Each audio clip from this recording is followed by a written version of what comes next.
오늘 우리에게 주시는 하나님의 말씀은 구약 이사야서 1장입니다. 오늘부터 이사야서 말씀을 묵상하게 됩니다. 이사야는 주전 8세기에 활동한 선지자로 우시야부터 아하스, 요담, 히스기야 왕에 이르기까지 무려 네 왕의 재위 기간 동안 약 40년간 선지자로 활동했던 인물입니다. 이사야가 활동했던 이 시기는 남유다가 본격적인 쇠락기에 접어들고 또 외세의 잦은 침입으로 인하여 나라가 여러모로 위태롭고 또한 지도자들의 타락으로 인하여서 백성들이 고통과 압제에 시달리던 시대였습니다. 하나님은 이사야를 통하여 이러한 위기와 혼란이 단순히 국제 정세의 변화나 정치적 리더십의 문제가 아니라 유다가 하나님의 말씀을 저버리고 또 그 말씀에 불순종했기 때문이다라고 지적하며 하나님께 돌아올 것을 촉구하는 내용이 바로 이사야서의 말씀입니다. 이사야서의 첫 번째 큰 단락인 1장부터 12장까지는 유다와 예루살렘에 관한 심판의 메시지가 주를 이루고 있습니다. 그런데 심판과 책망의 말씀만 나오는 것이 아니라 회복과 구원을 약속하는 내용들도 번갈아서 등장하고 있습니다. 이것은 유다 백성들이 하나님의 무서운 심판과 또 멸망의 책망의 메시지를 듣고 회개하여 다시 하나님께로 돌아오라라는 그러한 뜻이 담겨져 있는 것입니다. 이사야라는 이름을 또 원어로 풀이하면 여호와는 구원이시다, 여호와께서 구원하신다라는 뜻입니다. 따라서 이사야서는 심판과 책망의 메시지를 통하여서 이스라엘로 하여금 다시 하나님께로 돌아오게끔 하기 위한 목적으로 이스라엘이 하나님만이 유일한 구원자이심을 깨닫게 하기 위한 목적으로 기록되었다라고 볼 수 있습니다. 먼저 오늘 본문을 한번 살펴보면 2절 3절은 하나님이 이 이스라엘의 죄를 고발하시는 장면입니다. 2절을 보면 하늘이여 들으라, 땅이여 귀를 기울이라라고 이렇게 이야기를 합니다. 지금 하늘에서 법정이 열리고 있는데 하나님이 증인으로 하늘과 땅을 부르고 있습니다. 그래서 하늘이여 땅이여 너희들이 보고 들은 이스라엘의 죄악이 무엇인지를 진술하라 라고 이야기하면서 이스라엘의 죄악을 고발하고 있습니다. 두 가지 죄악이 고발되고 있는데, 첫째는 아버지와 아들의 비유를 들어서 이스라엘이 자신을 키워주고 양육한 아버지의 사랑을 배반한 파렴치한 자식이다라는 것을 지적합니다. 두 번째는 3절의 진술대로 소는 그 임자를 알고 나귀는 그 주인의 구유를 알건만은 이스라엘은 알지 못하고 깨닫지 못한다라고 고발하고 있습니다. 고집이 센 소와 나귀 같은 미물도 자기 주인은 알아보고 따르는데 이스라엘은 자기의 주인이신 하나님을 따르지 않고 인정하지 않고 있다라는 그러한 고발입니다.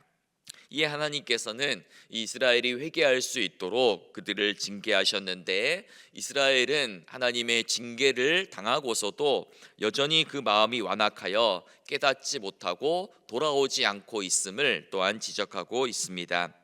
5절에 보면 너희가 어찌하여 매를 더 맞으려고 패역을 거듭하느냐라고 이야기하죠. 6절에서도 발바닥에서부터 머리까지 성한 곳이 없이 상한 것과 터진 것과 쇠로 맞은 흔적뿐이다라고 이렇게 이야기합니다. 지금 이스라엘은 하나님의 징계와 또 심판을 받아서 거의 죽을 지경이 되었는데 그럼에도 불구하고 자신의 모습을 돌아보지 않고 끊임없이 하나님께 대들고 반항하기를 멈추지 않고 있다라는 지적입니다.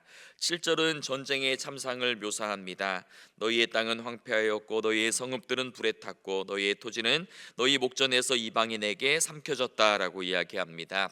하나님은 이스라엘을 징계하기 위해서 이방 나라들로 하여금 이스라엘을 치게 하셨고 전쟁으로 인하여서 땅은 황폐하였고 성읍은 불에 타고 토지 소상은 모두 다 이방인의 차지가 되었다는 것입니다. 그래서 8절을 보면 침략자들에 의해서 이스라엘은 철저하게 파괴되고 시온만 겨우 포도원의 초막처럼 참외 밭에 있는 원두막처럼 목숨을 부지했다라고 이야기합니다. 그리고 만약 하나님께서 그 일부만 또 남겨두지 않았다면 소돔과 고모라처럼 완전히 멸망을 당했을 것이다라고 그렇게 이야기합니다. 그래서 9절을 보시면 만군의 여호와께서 우리를 위하여 생존자를 조금 남겨두지 아니하셨다면 우리가 소돔 같고 고모라 같았으리로다, 이렇게 이야기합니다. 이것은 하나님이 그들의 모든 행위와 죄악을 따라 그대로 100% 갚지 않으시고 남은 자를 두시겠다라는 그러한 약속입니다. 하나님은 진노 중에도 긍휼을 잊지 않으시고 남은 자를 통하여서 미래의 회복과 소망을 약속해 주고 계시는 것입니다. 계속해서 10절 이하의 말씀은 이제 이스라엘의 죄악들이 무엇인지를 구체적으로 낱낱이 지적하고 있습니다. 먼저 하나님은 이스라엘이 드리는 수많은 제사를 꾸짖으시며 그들이 바치는 무수한 제물과 번제와 소제와 화목제를 받지 않겠다라고 공언하고 계십니다. 11절을 보시면 여호와께서 말씀하시되 너희의 무수한 제물이 내게 무엇이 유익하뇨? 나는 수장의 번제와 살찐 짐승의 기름에 배불렀고 나는 숫송아지나 어린 양이나 수염소의 피를 기뻐하지 아니한다 이라고 말씀하지요. 그래서 또 12절을 보시면 너희가 내 앞에 보이러 오니 이것을 누가 너희에게 요구하였느냐? 내 마당만 밟을 뿐이다 라고 지적하고 계십니다. 여기서 이제 마당만 밟는다라는 이 표현을 또 비유적으로 본다면 지금 하나님의 성전이 짓밟히고 있다라는 그러한 의미가 내포되어져 있습니다. 즉 하나님의 성전, 하나님의 얼굴이 제사를 드리러 온 사람들에게 짓밟히고 있으며 이로 인하여 하나님께서 모욕감을 느끼고 있다라는 뜻입니다. 계속해서 13절에서도 비슷한 말씀이 이어지지요. 헛된 재물을 다시 가져오지 말라. 분향은 내가 가증히 여기는 바요 월삭과 안식일과 대유로 모이는 것도 그러하니 성회와 아울러 악을 행하는 것을 내가 견디지 못하겠노라 라고 탄식하고 계십니다. 지금 하나님께서는 이스라엘이 드리는 그 수많은 예배와 모임과 절기를 기뻐하지 않고 그것을 가증히 여기며 나는 그것들을 너희들이 드리는 그 예배와 많은 그 헌물들이 너무 지치고 피곤하고 실증난다라고 이렇게 말씀하고 있는 것입니다. 심지어 하나님은 너희들이 드리는 기도도 듣지 않겠다라고 말씀합니다. 15절에 보면 너희가 손을 펼 때에 내가 내 눈을 너희에게서 가리고 너희가 많이 기도할지라도 내가 듣지 아니하리니 이는 너희의 손에 피가 가득함이라. 너희가 아무리 거룩한 손을 들어 열심히 기도한다 할지라도 하나님은 거들떠 보지도 않겠다라고 말씀하고 있습니다. 우리가 읽고 듣고 묵상하기에 굉장히 거북한 말씀으로 들리고 있지요. 그런데 하나님께서 왜 너희가 거룩한 손을 들어 기도한다 할지라도 듣지 않겠다라고 말씀하십니까? 그 이유가 15절 후반절에 나와 있죠. 너희의 손에 피가 가득함이라 라고 이야기합니다. 손에 피가 가득하기 때문에 너희가 드리는 예배와 기도를 받지 않겠다라고 이야기하는 것입니다. 그렇다면 여기에서 손에 가득한 피는 무엇이겠습니까? 우리가 두 가지를 생각해 볼 수가 있는데 첫 번째는 이 제사에서 제물을 잡을 때에 흘린 짐승의 피를 가리킵니다. 그리고 두 번째는 이웃의 억울한 피를 가리킵니다. 즉 하나님 앞에 나와서 예배를 드리고 제물을 잡기 위하여서 손에 묻힌 그 피가 하나님의 눈에는 지금 이웃을 해친 피로 보이고 있다라는 것입니다. 즉 사회에서 불의를 행하고 가난하고 어려운 사람들을 돌보지 않는 그런 손을 가지고 나와서 드리는 예배와 기도를 하나님이 듣지 않으신다라는 것입니다. 즉 세상에서 악하고 불의한 삶을 살면서 성전에 나와서 아무리 거룩한 척 손을 들고 기도한다 할지라도 나는 너희들의 기도를 듣지 않겠다라고 말씀하는 것입니다. 그래서 이사야는 오늘 본문 16절과 17절을 통하여 이렇게 회개를 촉구하고 있습니다. 우리 16절과 17절의 말씀은 같이 한번 읽어볼까요? 너희는 스스로 씻으며 스스로 깨끗하게 하여 내 목전에서 너희 악한 행실을 버리며 행악을 그치고 선행을 배우며 정의를 구하며 학대받는 자를 도와주며 고아를 위하여 신원하며 과부를 위하여 변호하라. 아멘. 진정한 예배는 그 예배와 기도에 합당한 삶이 뒷받침되어야 한다는 것을 이야기하고 있습니다. 손에 피가 가득한 채로 기도하지 말고 악한 행실을 버리고 선행과 정의를 구하라고 말씀합니다. 특히 당대의 사회적 약자였던 고아와 과부를 돌아보고 그들을 변호하는 일을 하라라고 말씀합니다. 약자와 가난한 자를 돌보는 삶을 살아갈 때에 그때 비로소 하나님은 그 사람의 기도를 들으시고 그 사람의 예배를 받으신다라는 말입니다. 그럼에도 이스라엘 백성들은 많은 제사와 제물로 자신들의 그러한 악행들을 가리고 정당화했습니다.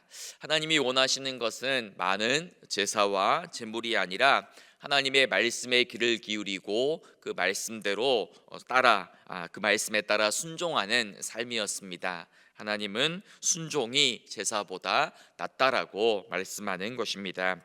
오늘 우리들의 삶과 신앙의 모습은 어떠한지 돌아보기를 원합니다. 혹시 오늘 우리도 우리의 기도와 삶이 분리된 채로 예배와 일상이 분리된 채로 교회에 또 주님 앞에 나오고 있지는 않습니까? 가난하고 소외된 사람들을 위하여 열심히 기도하면서도 정작 자신의 지갑을 열어 가난한 사람들과 나누지 않는다면 그 사람의 기도는 죽은 기도입니다.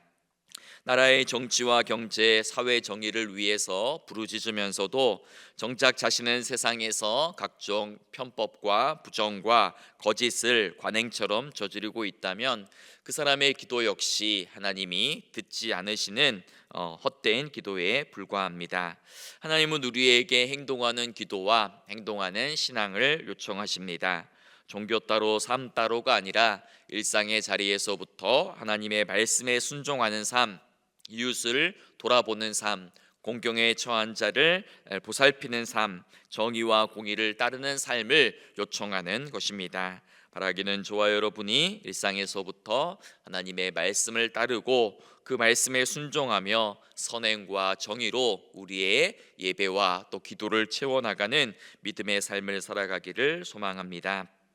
하나님은 패역하고 불순종한 이스라엘 백성들을 향하여 다시 한번 용서의 문을 열어주고 계십니다. 18절의 말씀을 보면 여호와께서 말씀하시되 오라 우리가 서로 변론하자. 너희의 죄가 주홍 같을지라도 눈과 같이 희어질 것이요 진홍같이 붉을지라도 양털같이 희게 되리라 약속하고 계십니다. 이스라엘의 죄가 아무리 붉을지라도 눈과 같이 희게 되고 양털같이 희게 될 것이다 라고 약속해 주십니다. 즐겨 순종하면 하나님은 용서하시고 그 땅에 아름다운 소산을 먹게 될 것이다 라고 약속하는 것입니다. 즉 하나님은 이러한 무서운 책망의 말씀을 통하여서 끊임없이 이스라엘이 하나님께로 돌아오기를 기다리고 계시고 그들을 사랑과 자비와 인내로 구원하시며 또 그들을 품에 안아주시기를 지금 원하고 계시는 것입니다. 계속해서 이사야는 애가의 형식을 사용해서 예루살렘의 그 죽음을 애도하고 있습니다. 21절에 보시면 신실하던 성읍이 어찌하여 창기가 되었는고 정의가 거기에 충만하였고 공의가 그 가운데 거하였더니 이제는 살인자들 뿐이로다 라고 탄식하고 있습니다. 예루살렘을 창기에 비유해서 이전에는 정의와 공의로 가득했던 신실한 성읍이었는데 이제는 불법과 불의가 판치고 살인자들이 들끓는 더러운 성읍이 되었음을 고발하고 있는 것입니다. 특별히 이 이사야서에 보면 이 지도자들의 또 권력자들의 그런 악행을 계속해서 고발하고 있는데요. 23절에도 보면 내 고관들은 패역하여 도둑과 짝하며 다 뇌물을 사랑하며 예물을 구하며 고아를 위하여 신원하지 아니하며 과부의 송사를 수리하지 아니하는도다라고 탄식합니다. 나라를 하나님의 공의와 정의로 다스려야 될 지도자들이 오히려 자신의 배를 채우기 위하여 약자를 돌보지 않고 뇌물을 받으며 송사를 처리한다라는 그러한 고발입니다. 이에 하나님께서는 보복과 회복의 계획을 세우십니다. 또한 구원과 멸망의 계획을 세우고 계십니다. 하나님은 장차 모든 찌꺼기와 혼잣물을 제거하고 악한 권력자들과 재판관들을 다 내쫓으시고 예루살렘을 다시 의의 성읍 신실한 고을로 회복시키실 것입니다. 하나님 앞으로 회개하고 돌아온 자들은 구원함을 받게 될 것이나 끝까지 불순종하는 죄인들과 패역한 자들은 영원한 심판과 멸망을 당하고 버림을 받게 될 것이다 라고 경고하고 있는 것입니다. 여러분, 이 말씀은 수천 년 전 이스라엘 백성들을 향한 말씀일 뿐만 아니라 오늘 우리 시대와 또 우리 모두를 향한 말씀이기도 합니다. 우리는 연일 뉴스에서 권력자들의 각종 비리와 부정과 부패의 소식을 듣습니다. 권력자들의 행포와 가진 자들의 억압과 사회 경제 양극화로 인한 우리 약자들의 절규를 듣습니다. 교회도 예언자의 목소리를 잃어버리고 개인의 평안과 안녕만을 빌어주는 영혼의 종교로 점점 변해가고 있습니다. 저를 포함해서 우리 모두는 다시금 하나님께로 회개하며 돌이켜야 됩니다. 만물의 마지막이 이전보다 더 가까이 왔으니 우리는 더욱더 정신을 차리고 근신하여 기도해야 합니다. 나라의 지도자와 또 교회의 지도자와 교회의 지도자를 위하여 기도하고 또한 다른 사람들을 정죄하고 비난하기 이전에 나의 삶과 신앙을 먼저 점검하고 돌아보아야 하는 것입니다. 나의 예배와 나의 일상은 분리되어 있지는 않은지, 나의 기도와 삶은 분리되지 않았는지 돌아보아야 합니다. 선을 행하고 약자를 돌보는 삶을 살고 있는지, 아니면 여전히 나 자신 안에만 갇혀서 이기적인 삶을 살고 있는지 돌아보아야 하는 것입니다. 이 세상의 거짓과 불의에 눈을 감고 침묵으로 동조하며 살고 있지는 않는지 돌아보아야 하는 것입니다. 우리의 죄가 주홍 같을지라도 주님 앞에 나아가기만 하면 눈과 같이 희어질 것이요, 우리의 죄가 붉을지라도 주님 앞에 나아가 기도하면 양털같이 희게 될 것이다 라고 말씀하여 주십니다. 바라기는 저와 여러분이 날마다 하나님의 말씀을 듣고 그 하나님의 말씀의 법에 귀를 기울이며 하나님이 기뻐하시는 뜻에 순종하며 살아가는 그러한 믿음의 삶이 되기를 간절히 소망하며 축복합니다. 이 시간 우리 오늘 들었던 말씀을 생각하며 함께 기도하기를 원합니다. 혹시 오늘 혹시 나도 누군가를 괴롭히는 삶을 살지는 않는지, 나보다 약한 사람들을 돌보지 않는 죄를 범하고 있지는 않은지 돌아보기를 원합니다. 나의 기도와 삶은 분리되지 않았는지, 나의 예배와 일상은 나뉘어지지 않았는지 돌아보며 기도하기를 원합니다. 하나님, 나의 기도와 삶이 일치되게 하시고 나의 예배와 일상이 하나 되는 삶을 살기를 원합니다. 선을 행하고 약자를 돌아보며 어려움에 처한 사람들을 섬기는 삶을 살게 하여 주옵소서. 기도하시기 바랍니다. 오늘 또 수술을 받는 우리 환우가 있습니다. 하선신 권사님 폐암으로 오늘 서울 삼성병원에서 수술을 받으십니다. 수술의 모든 과정 가운데 하나님의 특별한 도우심과 은혜가 넘치도록 아무런 후유증 없이 속히 회복할 수 있도록, 수술이 잘 끝날 수 있도록 기도해 주시기 바랍니다. 담임 목사님 회복 가운데 계십니다. 더 빨리 회복되어 강단에 설 수 있도록 기도해 주시고, 특별히 우리 이 가을철을 맞이해서 우리 한우분들이 참 많이 있습니다. 우리 한우분들을 위해서 함께 기도하며 나가겠습니다. 하나님 아버지, 오늘 이 새벽도 하나님의 은혜를 구하기 위하여 말씀의 자리에 나왔습니다. 기도의 자리에 나왔습니다.